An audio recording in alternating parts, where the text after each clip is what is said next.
Swerte mo yang may mabait ang dalawang bata. Bakit ako hindi ako mabait? Hindi sila swerte sa akin? Ano pala ako sa kanila? Hindi swerte.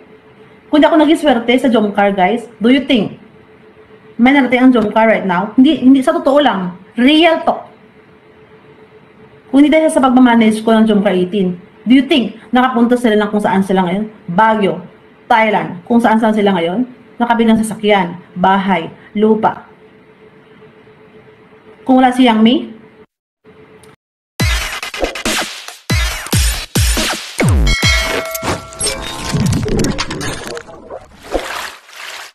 okay guys, isang maulang araw po sa ating lahat. Sana po ang lahat ay nasa mabuting kalagayan at ligtas sa anumang kapahamakan. Saan man po kayo dako ng mundo naroroon.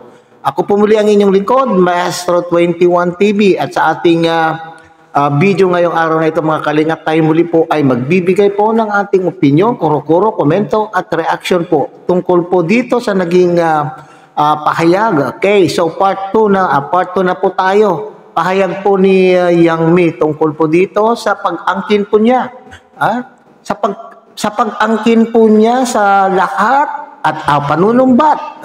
Pag-angkin sa mga magagandang bagay po na nangyari po sa Jomcar. Okay? So lalo na po yung panunumbat po niya sa mga magaganda at mabuting nagawa po ng kanya pong grupo.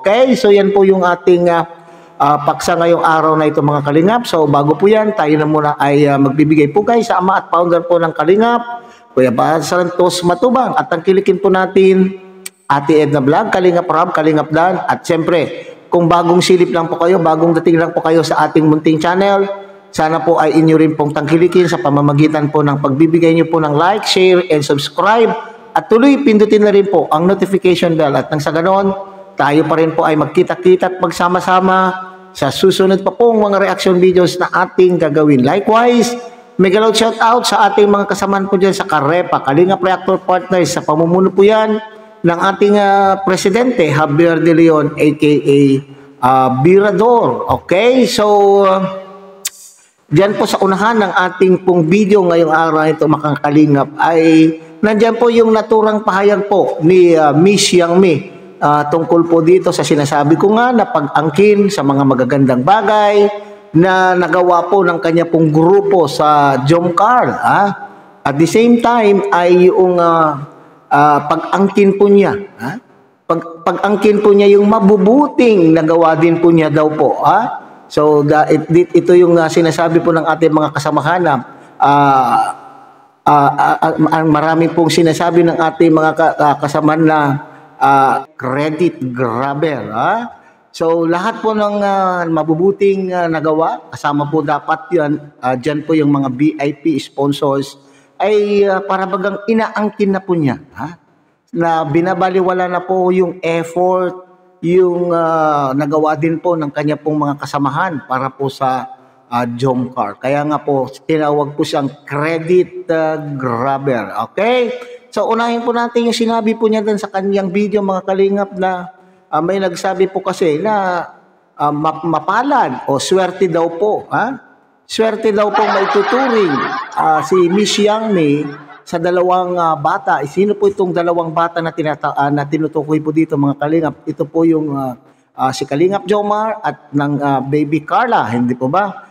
Bakit po siya daw maswerte sa dalawang batang ito mga Kalingap? Dahil itong dalawang ito ay hindi nangingialam kung ano po yung sigalot na kinasasangkutan po ng mga viewers o ang mga taga-suporta. Hindi po sila, tumatahimik lamang po sila. Hindi po sila nakikisawsaw, hindi po ba? At hindi din po sila nagsasabi o hindi rin po sila naninisi. Hindi rin po nila sinisi po itong si Miss Yang Mi kung ano man po itong usapin, kung ano man po itong mga issue na ipinupukol po sa kanya. Hindi natin po alam mga Kalingap, pero kung sa loob-loob po nila ay maaring mayroon po din silang nasasabi sa kanila pong mga isipan, pero wala naman po silang formal na pahayag na nagsasabi na sila po ay nagagalit o may pagkadismaya sa mga nangyayari po doon sa kanilang sa grupo, sa isang grupo na sumusuporta po sa Jomcar. Okay?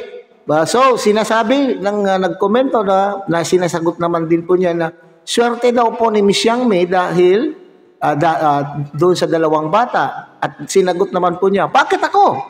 Mga kalingap, sinabi niya, bakit ako? Hindi ba ako swerte sa Jomcar? Okay. So, yun po yung katanungan. Bakit ako? Hindi ba ako swerte sa Jomcar? Now, ibalik po natin ang katanungan po kay Miss Yang May, mga kalingap. Swerte nga bang may tuturing, mga kapatid? Naging maswerte nga ba itong Jomcar? Dahil sa iyo, Miss Yang May, Okay.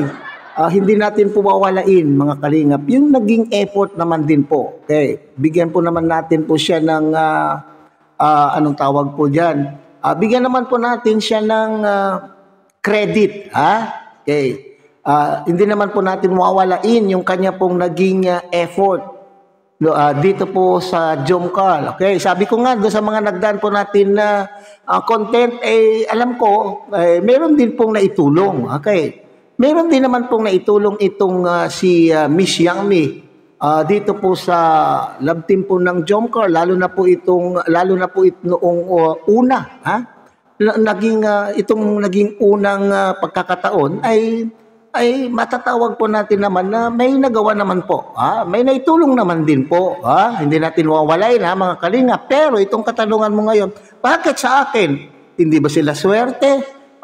May swerte bang maituturing, mga kalingap, na yung pong mga supporters ay kinakaladkad mo? Pwede nga sabihin po natin, maaring itong mga nangyayari ngayon ay parang ikaw yung naging dahilan. Ito'y opinion ko lamang, mga kalingap. Ikaw yung naging dahilan kung bakit po nagkaroon po ng division. Nagkahati-hati ang mga grupo na sumusuporta po sa Jomcar. Di bali po sana, alam po natin man na pwede naman pong magtatag ng iba't ibang team na sumusuporta sa iisang love team. Pwede po yun. Hindi natin po mapipigilan kung magtatatag ang mga Jomcar supporters na kani-kanila pong team. Ngayon, dito kay Jomcar 18 na ito, mga kalingap, dahil po sa mga pangyayari, dahil po sa mga naging issue, ay doon nagsimula na nagkawatak-watak po ang mga members. Imbes na po sila po ay magiging magkakaibigan, maski ito muna po ay sinasabi natin, sila dapat po ay nagtutulungan for the same purpose. Ano po ang nangyari nang dahil po sa kinang dahil po sa kinang ng pera, hindi po naman po natin sinasabi, hindi pa natin masabi na talagang may pagkakasala po ito dito si Miss Yang May, pero base na rin po doon sa kanya pong pahayag, nahuhuli po siya doon sa kanya pong mga salita. Sabi nga po nila, nahuhuli po natin ang isda sa kanyang bunganga. Kung ano po yung sinabi. Sinasabi po dito, mga kalingap, na may pangyayari tungkol po doon sa pera na ambag po ng mga sponsors. Kung bakit, bakit napagdesisyonan po nila na i-distribute itong mga perang ito na hindi naman po nila pala pag-aari? Ito ay pera po ng mga sponsors. Bakit mo ipinamudmod sa iyo pong mga admin? At the same time, of course, kung nabiyayaan po itong admin na ito, siyempre, ikaw din po siguro ay nagkaroon din, nabiyayaan ka din po siguro ng ayuda, at hindi mo yan may tatanggi dahil ikaw na rin po ang nagsabi. So yan po yung aking punto dito, mga kalingap, na maaring nung una ay swerte sa iyo ang Jomcar dahil sa layunin na ikaw ay taga-suporta at itataguyod mo ang Jomcar sa views at dun sa pikikipag-ugnayan sa mga sponsors, nakatulong ka sa mga pa-events po ng Jomcar. Pero dito ngayon, kinakaladkad mo sa kahihiyan ang pangalan po ng love team, hindi po ba? Kaya hanggat hindi mo ito maipapaliwanag, yung issue na ito na ipinupukol po sa iyo ay ay talaga naman pong mananatiling ikaw ay anong tawag yan? Mananatili na ikaw ay may sala sa mata po ng mga nakakaalam. Sa mata po ng nakakaalam, pero sinasabi mo wala kang kasalanan. Pero dapat linisin mo yung iyong linisin mo ang iyong pagkatao, linisin mo yung pangalan mo. At wag mo na pong pagtakpan pa kung sino-sino pa po yung mga kasamahan mong gumawa po ng hindi maganda. Dito sa mga kaperahan po ng mga sponsors doon sa grupo na iyo pong itinatag at pinamahalaan. Okay? So, dito na naman po ay isinunod po niya. Yung sinabi, hindi daw siya maswerte. Talagang ikaw ang swinerte. Ikaw ay swinerte, Miss Yang Mi. Imbes na itong si Carla na beneficiary, ikaw ang swinerte. Ano pong napakinabangan mo dito sa Jom Card? Anong mga biyaya na natanggap mo? Ang love team po ay nakatulong sa iyong channel. Nakita po naman po ninyo mga kalingap. Okay? Imbes na yung beneficiary po ang namamayagpag sa tulong, ito naman po si founder ang namamayagpag po sa mga palipad. Okay, binibiyayaan ka ng mga palipad ng mga naniniwala pa sa iyo, mga taong naniniwala pa po sa inyo. Pero wala tayong question po dyan kasi ito mga nagpapalipad po naman mga kalingap ay kusa po nilang ibinibigay po yan. Pero ang punto lang po dito ay talagang maswerte ka. Ikaw ang naging maswerte sa love team na Jomcar kasi nabiyayaan ka, natulungan ka na umangat ang iyo pong channel at the same time para bagayatang may pagbabago na rin po doon sa iyong uri ng pamumuhay na pinapakita mo nung una at may kaibahan na po sa ngayon. Okay, so wala po tayong kwandiya. Next, sinasabi po niya dito, kung hindi daw dahil sa kanya, sa kanyang pamamahala, ay walang mararating ang Jomcar. Hindi daw makakarating sa trip, hindi magkakaroon ng trip sa Thailand, na sinasabi naman po na hindi naman po galing sa kanya yung trip to Thailand.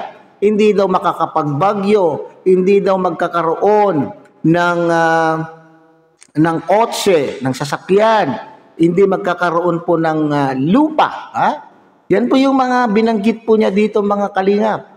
So para bagang dito ay inaangkin po niya nang dahil po sa kanya ay nagkaroon po ang Jomcar ng mga ganitong mga bagay. Kaya maaring may naitulong ka. May maliit na tulong ka na ibigay po sa mga nabanggit mo, pero ang mas lalo dyan po na nakakatulong ay yung talagang nag-ambag ng kanila pong pera para mabuo po ninyo yung mga ibinigay po ninyo dyan sa Jomcar na yan. At sa katunayan mga kalingap, mayroon po tayo dito viewer na sumagot.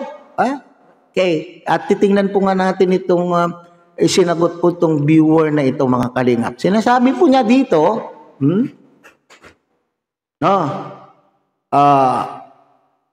ang lupa ni Carla, ang bumili po daw po ay si Ma'am Jenny. Okay, ewan ko kung totoo ito, maraming nakakaalam po ito. Okay, syempre itong nag-comment na ito siguro mga kalingap ay may alam. Okay, yun daw po lupa, ay binili ni Ma'am Jenny at Ma'am Connie. Okay, sige. Ang bahay nila ngayon ay ipinagawa po ni Kalinga Prab. Siyempre, kung si Kalinga Prab po ang nagpagawa, kasama na rin po yung mga nag-pitch in na mga sponsor para mabuo po yung kanila pong bahay na tinitirhan po sa ngayon. Yan. Ang sasakyan ni Jomar sa sponsor niya, siya daw po yung Tita Dad. Hindi natin alam kung sino po yan. Ang gamit sa bahay ni Carla galing sa mga sponsor. Okay. Ang travel sa Baguio kay Ma'am Connie. Hotel at sasakyan yung lupa. Baguio kay Ma'am Connie. Hotel at sasakyan. Yung lupa naman sa Daet, lupa naman daw po sa Daet na para sa Jomcar, sa mga sponsor pa rin galing. ikaw lang, ha? Ikaw lang ang nagdala. Credit grabber. Tama. Oh. Kung aking matatandaan, parang noong nagpunta doon na may bibilin daw po silang lupa, may bibilin ng John Carl 18 ng lupa, ay nandun po siya mismo, siya po yung nag-abot ng pera. Ha? Kaya nga, tama din po itong sinasabi nitong viewer na ito na siya lang daw po ang nagdala doon sa daet. So makatwid, yung lupa na sinasabi po niya na ibinigay sa John Carl, ay talaga naman pong John Carl nga po yun, pero hindi natin alam kung magkano doon ang ambag ni Miss Yang. Kasi dito sinasabi, siya lang daw po ang nagdala. Okay, so malinaw po yan. Marami sigurong nakakaalam po itong impormasyon na ito. Na ulitin natin, yung lupa ni Carla, ang bumili si Ma'am Jenny at Ma'am Connie.